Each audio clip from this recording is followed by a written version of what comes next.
'n bankie in die tuin.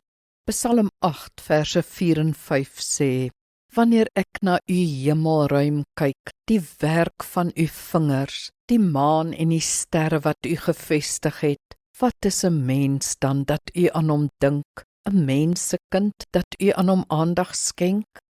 Ons is verskillende mense wat op verskillende maniere bid.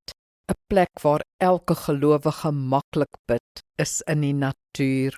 Die majestueuse berge, donderende watervalle, oranje-rooi sonsondergange of soutseelug op die strand lei ons tot lof, tot aanbidding.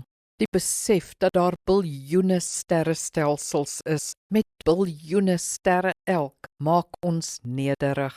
Wat is die mens, Here? As jou hart rustig is, dankbaar of dalk bekommerd, of as jy na hom verlang, stap uit in die natuur, sit op 'n klip, kyk en kyk, waardeer die skoonheid, die geweldigheid, die kompleksiteit, praat met die Here. Ag, 'n bankie in die tuin is goed genoeg, 'n venster met 'n uitsig is beter as niks. God wandel daar in die tuin, onthou, gesels met hom.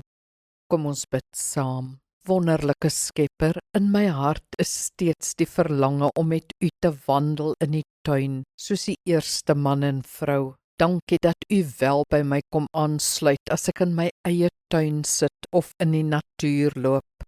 Ek het soveel op my hart. Amen. Die Here seën jou.